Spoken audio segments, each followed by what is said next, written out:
ہماری کئی کتابوں میں پیران پیر رحمت اللہ علیہ شیخ عبد القادر جیلانی رحمت اللہ علیہ کو غوث العظم لکھا ہوا ہے۔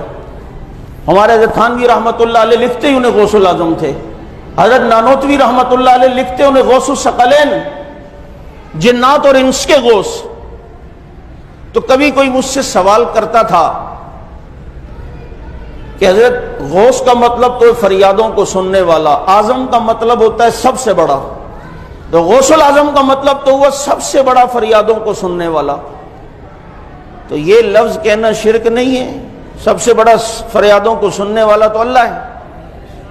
تو میں انہیں سوال کے جواب دے دیتا تھا، لیکن خود وہ تو مطمئن ہوتا تھا، میں اندر سے مطمئن نہیں ہوتا تھا، وہ میری نظر میں وہ چیز گزری نہیں تھی۔ تو ایک دن یہاں اسٹیل ٹاؤن کے علاقے میں کوئی جلسہ تھا، وہاں کوئی حضرت آئے ہوئے ہوں گے، اور پھر وہ اپنی تقریر میں کہیں کہہ رہے تھے کہ غوث العظم کوئی نہیں صرف اللہ، اور فلاں کوئی نہیں صرف اللہ۔ تو وہ کہا ہوگا۔ تو یہاں مولانا عبد الغفور ندیم شہید رحمت اللہ علیہ کے پاس حضرت حیدری شہید رحمت اللہ علیہ آئے تھے اس کمرے میں اوپر، تو میں بھی حضرت سے ملنے آیا ہوا۔ تو حضرت غسل کر کے نکلے تھے، کنگا کر رہے تھے حضرت حیدری شہید۔ تو کنگا کرتے ہوئے ندیم صاحب کو کہنے لگے، دیکھا کل شیخ صاحب غوث العظم کوئی نہیں صرف اللہ۔ وہ سٹائل مجھے ابھی بھی یاد ہے، زلفوں کو سنوار رہے ہیں۔ کہتے میں تو ادھر ہی جواب دینے والا تھا اسٹیج پہ، کیونکہ حضرت کی عادت تھی اگر اسٹیج پہ کوئی غلطی کرتا تو اس کی اصلاح کر دیتے، یا کبھی اپنی تقریر کے دوران ہی اس کو جو ہے وہ بیان کر دیا کرتے تھے تاکہ لوگوں کو صحیح مفہوم پتہ چلے بھائی۔ کہتے ہیں کسی وقت حضرت کی طبیعت خراب تھی اور کہا کہ میں آج بیان نہیں کروں گا، صرف دعا۔ اب حیدری شہید کہہ دیں تو اب انہیں تو زبردستی نہیں کر سکتے نا، یہ تو ہم جیسے سیدھے سادے تم لوگوں کو ملے، نہیں حضرت بس بھلے آپ ڈرپ لگائیں لیکن ادھر آ کر جو نا ٹرپ ضرور لگائیں۔ حضرت کو تو اللہ نے جمال اور جلال دونوں دیے تھے، اب کون انہیں زبردستی کرے؟ نہیں کہا نہیں کرنا۔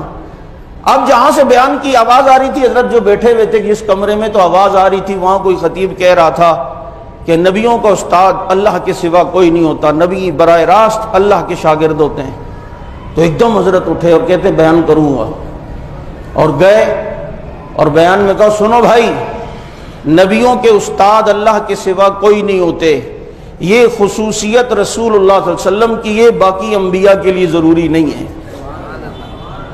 آج بھی خطیب یہ کہتے ہیں نا، باقی انبیاء کے لیے ضروری نہیں ہے۔ کیا اسماعیل علیہ السلام نے حضرت ابراہیم سے نہیں سیکھا؟ حضرت یوسف نے حضرت داؤد علیہ السلام سے نہیں، حضرت یعقوب علیہ السلام سے نہیں سیکھا؟ حضرت سلیمان حضرت داؤد کے شاگرد نہیں تھے؟ حضرت ہارون حضرت موسیٰ کے شاگرد نہیں تھے؟ کہا یہ خصوصیت رسول اللہ صلی اللہ علیہ وسلم کی ہے، باقی انبیاء کے لیے ضروری نہیں ہے، ان کے دنیا میں بھی استاد ہو سکتے، یوں اصلاح کرتے۔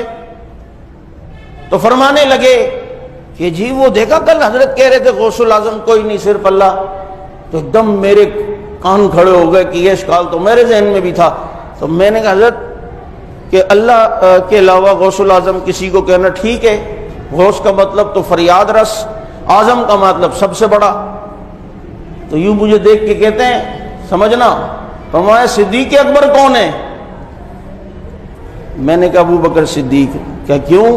صدیق کا مطلب سب سے بڑا سچا، اور اکبر کا مطلب سب سے بڑا، تو سب سے بڑا سچا اللہ ہی ہے، صدیق اکبر ہے۔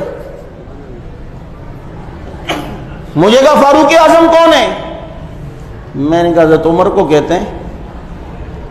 کیوں؟ فاروق کا مطلب حق باطل میں فرق کرنے والا، اعظم کا مطلب ہوتا ہے سب سے بڑا، تو سب سے بڑا حق باطل میں فرق کرنے والا تو اللہ ہے۔ چلو مخلوق میں اگر لے لو تو آپ صلی اللہ علیہ وسلم کی ذات ہے، عمر کو کیوں کہتے ہو؟ میں کہا حضرت کیا مطلب؟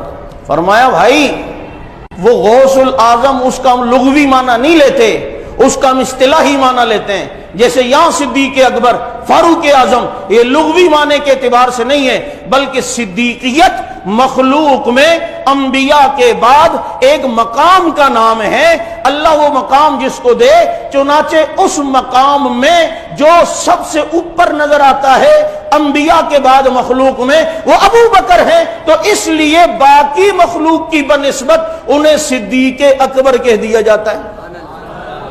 البتہ فاروقیت یہ بھی تصوف میں ایک مقام کا نام ہے. حق باطل میں فرق کرنا یہ اب قیامت تک فاروق آئیں گے, قیامت تک صدیق آئیں گے, لیکن جو صدیق اکبر ہوگا وہ ابو بکر صدیق ہے یہ امتیوں میں, اور امتیوں میں مقامی فاروقیت بھی ہوگا. کئی آئیں گے جو حق باطل میں تمیز کر کے رکھ دیں گے. مجدد الفسانی بھی تو فاروق ہے, عطا اللہ شاہ بخاری بھی تو فاروق ہے, حق نواز جھنگوی بھی تو فاروق ہے. اب کئی آئیں گے, لیکن امتیوں میں یہ مقام کا سلسلہ ہے جو نبی نے دیا ہے. چنانچہ اس میں امتیوں میں اس مقام فاروقیت پہ جو سب سے اوپر نظر آتا ہے دنیا اسے فاروق اعظم عمر فاروق کہتی ہے. کہتے ہیں یہ ایک اصطلاحی معنی ہے. تو کہتے ہیں غوث بھی تصوف میں ایک اصطلاح کا نام ہے. جیسے مقام ہوتا ہے تصوف میں قطب, یہ ابدال ہے, یہ مجذوب ہے, ایسے ہی ایک مقام ہے اللہ کے قرب کا, اسے غوثیت کہتے ہیں. قیامت تک کئی غوثوں نے آنا ہے, لیکن اس سیٹ پر جو سب سے بڑا بیٹھا ہے وہ شیخ عبد القادر جیلانی بیٹھے ہیں, اس لیے انہیں غوث العظم کہا جاتا ہے. اسے لغوی معنی کے اعتبار سے نہ دیکھنا, اصطلاحی معنی کے اعتبار سے دیکھنا. چھت کے بھی اوپر سے گئی ہوگی, سمجھ آ گئی بات یا نہیں؟